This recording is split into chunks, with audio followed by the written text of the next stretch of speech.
layanan pendidikan, juga meningkatkan akses kan salah satunya ya. Nah, akses di sini sebenarnya itu adalah mengajak ya.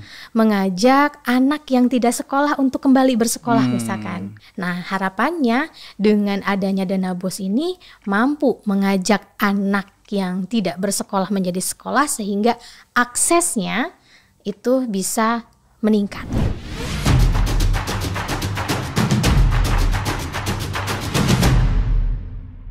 Halo Sobat Belajar, berjumpa kembali di podcast Ditjen PAUD Tikdas dan Dikmen bersama saya, Halifatullah Al-Khawarizmi.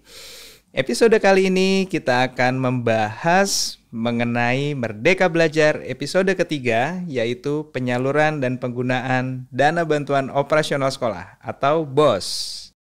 Dan saat ini sudah bersama saya Ibu Triani Oktaria MSI.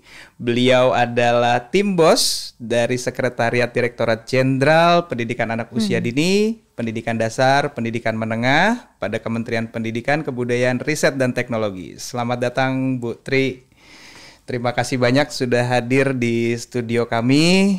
Sobat Belajar, tema kita kali ini mengenai program bantuan operasional sekolah yang mungkin Sobat Belajar sudah sering mendengar kata-kata bantuan operasional sekolah atau BOS. Program BOS ini mulai berubah, terjadi transformasi di dalam pelaksanaannya sejak tahun 2020, khususnya pada era-era pandemi. Ya, terjadi transformasi yang sangat luar biasa terkait dengan pelaksanaan program BOS. Nah, mungkin ini adalah episode kali ini kita akan membahas mengenai apa saja sih yang menjadi perubahan terkait dengan pengelolaan dana BOS dari sebelum dan sesudah. Artinya transformasi pengelolaan dana BOS ini mulai di-launching ya oleh Mas Menteri itu pada Merdeka Belajar episode ketiga. Apa sih yang menjadi latar belakang dari program BOS ini sebetulnya? Ya, yang menjadi latar belakang adanya program dana BOS ini adalah sebagai upaya pemerintah.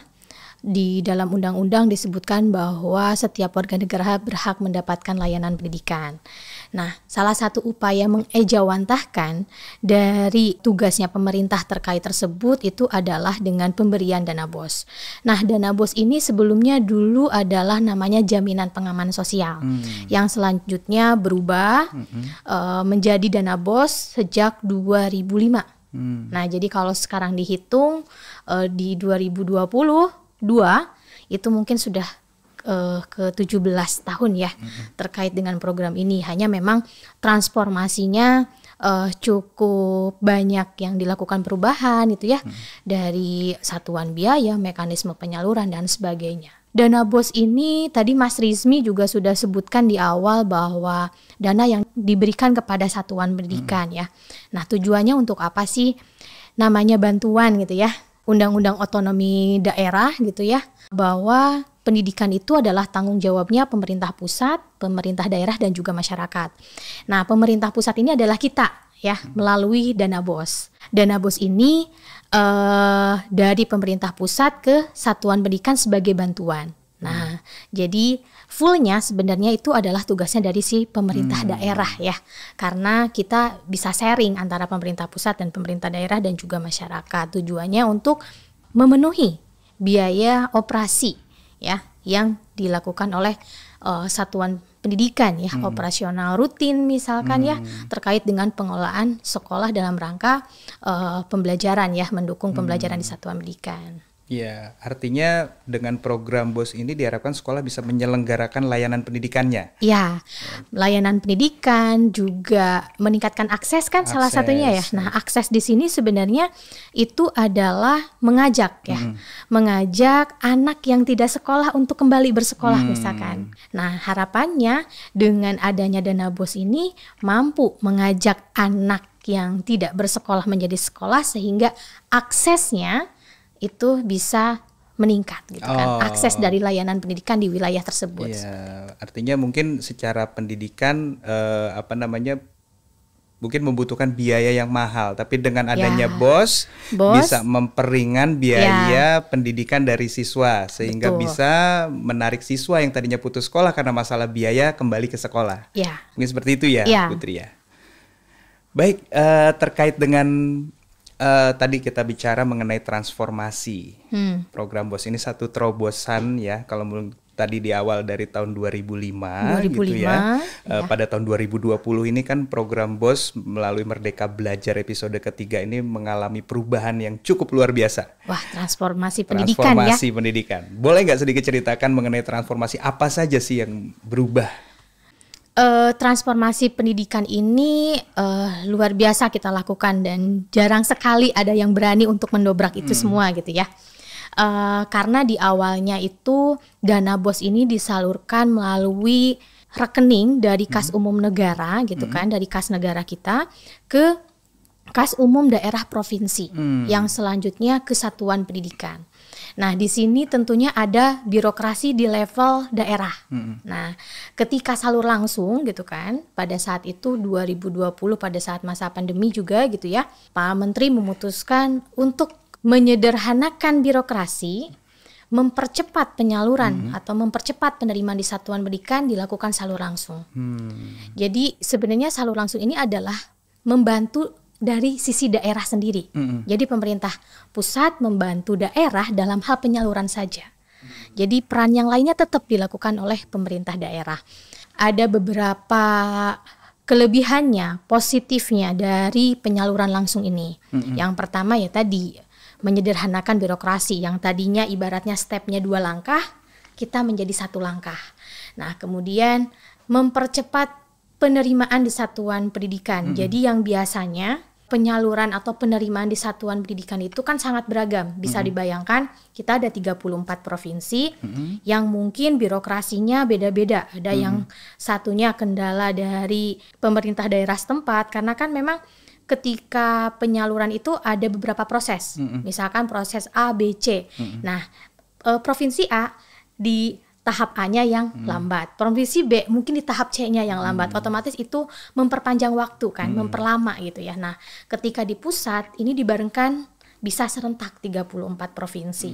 Nah, penyaluran kita itu 2022 ini ya terutama termasuknya penyaluran yang paling tercepat. Kalau misalkan kita pakai cut off-nya, katakanlah titiknya itu adalah di tahap 1 gelombang 1. Dari 2020, 2021, 2022 itu di 2022 paling tercepat untuk tahap 1 gelombang 1-nya. Oh gitu. Ya, yang mungkin pernah dengar bahwa saya April baru dapat. Ya kan, atau Mei baru dapat. Nah, ini Januari dari Kemendikbud ke Kementerian Keuangan, awal Februari sudah bisa diterima di satuan pendidikan di seluruh provinsi. Artinya sejak adanya transformasi melalui penyaluran secara langsung ke sekolah, dana BOS bisa langsung diterima sekolah itu di bulan Februari. Ya, bisa. Sebelumnya biasanya di bulan apa, Bu?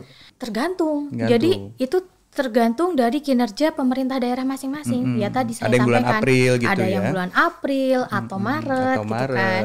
Atau memang ya ini tergantung dari sisi kinerja dari pemerintah daerah itu sendiri. Tapi artinya memang ini adalah rekor baru. Ya, tapi memang Februari. Tapi memang ketika dipindahkan ke pusat, tantangannya di pusat.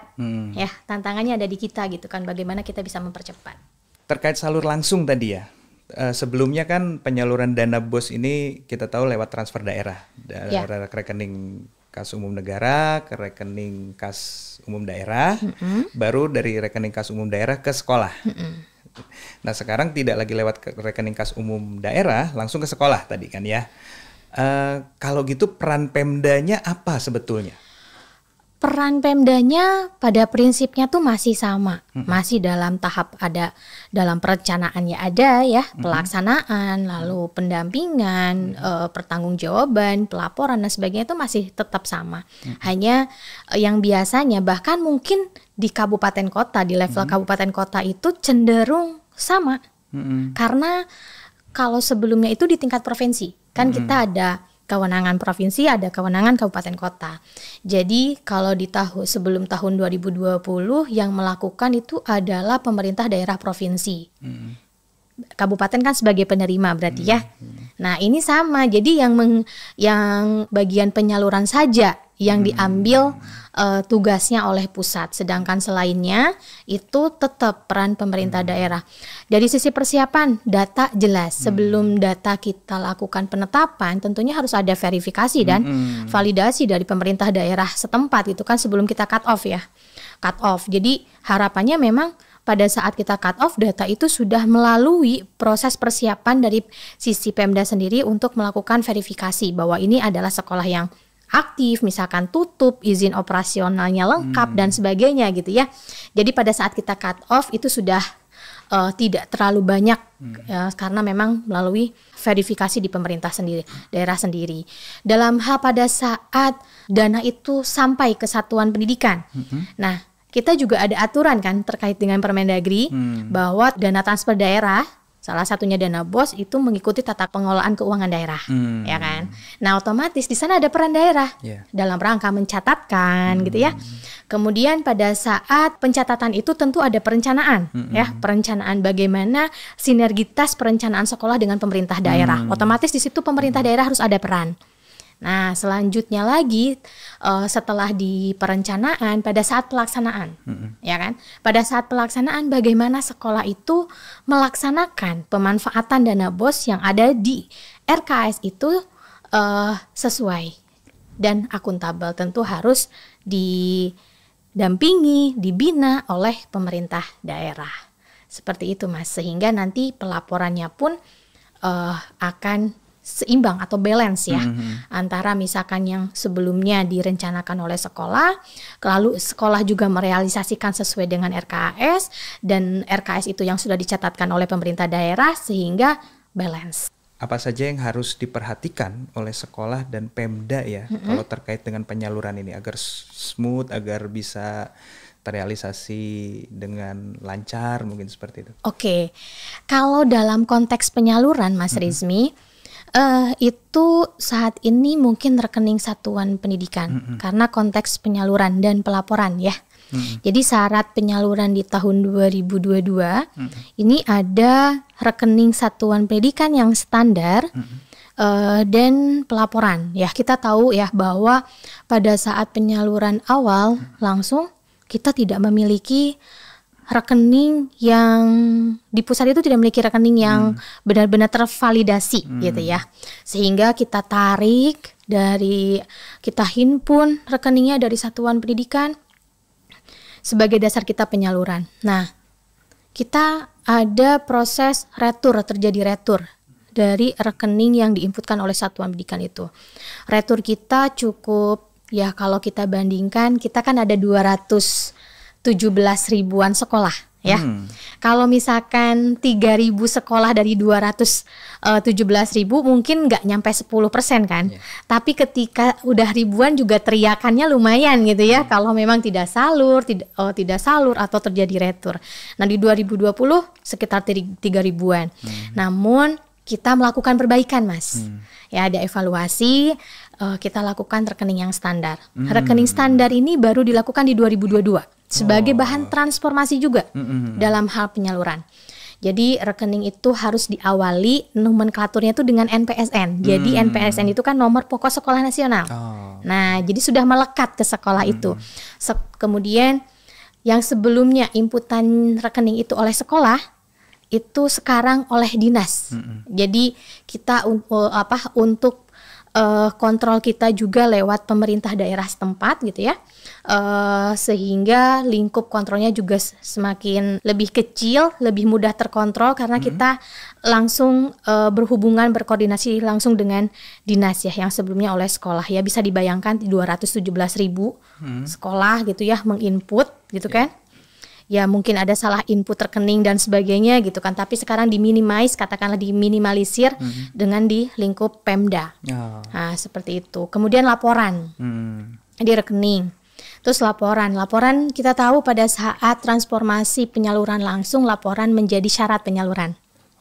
Nah, jadi di situ juga ada peran Pemda dalam rangka melakukan pendampingan, mengidentifikasi mana sekolah yang sudah lapor atau belum gitu ya, karena ada konsekuensi, Mas.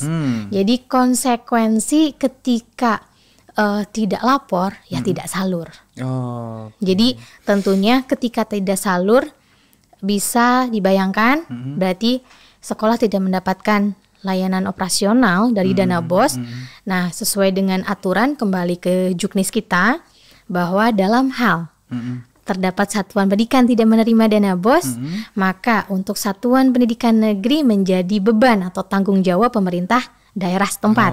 Kalau sekolah swasta menjadi tanggung jawab dari badan hukum penyelenggara setempat. Jadi ya kembali lagi gitu kan, kalau misalkan tidak menerima dari pusat, maka dari pemerintah daerah setempat atau BHP setempat gitu ya, untuk mendukung layanan satuan pendidikan untuk di wilayahnya gitu Mas.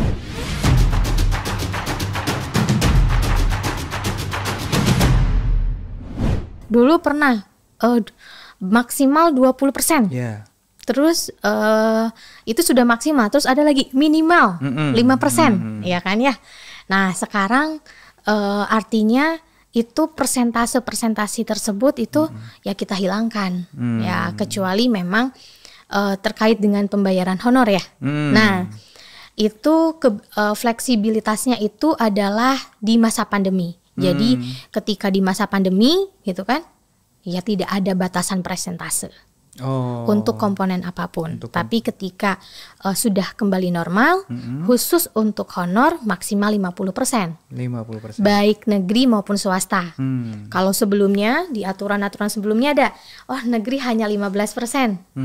Tapi swasta 30% gitu ya. Ada perbedaan gitu ya. Nah, sekarang tidak ada perbedaan antara negeri dan swasta, semua sama.